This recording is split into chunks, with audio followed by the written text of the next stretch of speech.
Prosecutor Jerry Blackwell told jurors that Chauvin didn't let up, he didn't get up, even after Mr. Floyd said 27 times that he could not breathe and went motionless.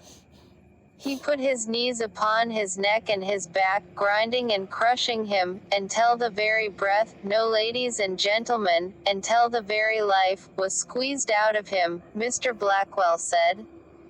He said bystander witnesses would include a Minneapolis Fire Department officer who wanted to administer aid. The death of George Floyd prompted protests around the world, Stefan Rousseau, PA.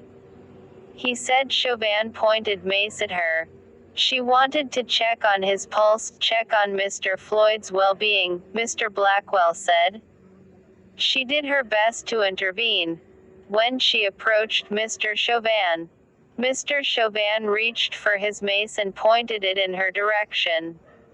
She couldn't help. Widely seen bystander video of the encounter sparked outrage across the U.S. and led to widespread protests and scattered violence. A jury of 14 people will hear the case, 8 who are white and 6 who are black are multiracial, according to the court. 2 of the 14 will be alternates. The judge has not said which ones will be alternates and which ones will deliberate the case. Mr. Floyd, 46, was declared dead after Chauvin, who is white, pressed his knee against Mr. Floyd's neck as he lay handcuffed on his belly on the pavement, crying, "I can't breathe." Chauvin, 45, is charged with unintentional second-degree murder, third-degree murder and manslaughter. Almost all of the jurors selected during more than 2 weeks of questioning said they had seen at least parts of the video, and several acknowledged it gave them at least a somewhat negative view of Chauvin. But they said they could set that aside. About a dozen people chanted and carried signs in the middle of the street outside the courthouse entrance as Floyd family lawyer Ben Crump, the Reverend Al Sharpton and members of the Floyd family passed by on their way inside. The group also carried a makeshift coffin, on top of which they placed flowers. Mr. Crump said the trial would be a test of whether America is going to live up to the Declaration of Independence.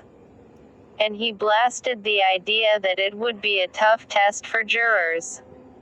For all those people that continue to say that this is such a difficult trial, that this is a hard trial, we refute that, he said.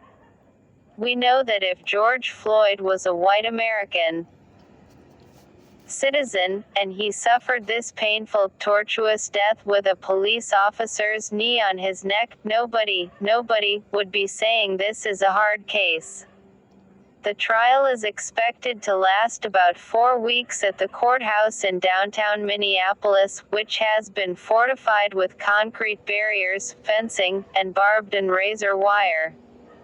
City and state leaders are determined to prevent a repeat of damaging riots that followed Floyd's death, and National Guard troops have already been mobilized. The key questions at trial will be whether Chauvin caused Mr. Floyd's death and whether his actions were reasonable. For the unintentional second-degree murder charge, prosecutors have to prove Chauvin's conduct was a substantial causal factor in Floyd's death, and that Chauvin was committing felony assault at the time.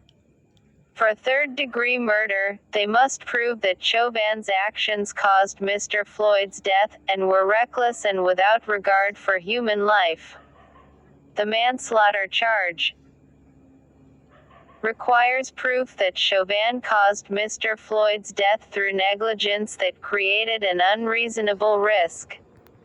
Unintentional second-degree murder is punishable by up to 40 years in prison in Minnesota, with up to 25 years for third-degree murder, but sentencing guidelines suggest that Chauvin would face 12.5 years in prison if convicted on either charge. Manslaughter has a maximum 10-year sentence. Chauvin's lawyer, Eric Nelson, was expected to use his opening statement to tell jurors that medical evidence and use of force experts will show a different view. Mr. Nelson has made clear that the defense will make an issue of Mr. Floyd swallowing drugs before his arrest, seeking to convince the jury that he was at least partially responsible for his death. The county medical examiner's post-mortem noted fentanyl and methamphetamine in Mr. Floyd's system, but listed his cause of death as cardiopulmonary arrest, complicating law enforcement subdual, restraint, and neck compression. Like, share and subscribe my channel.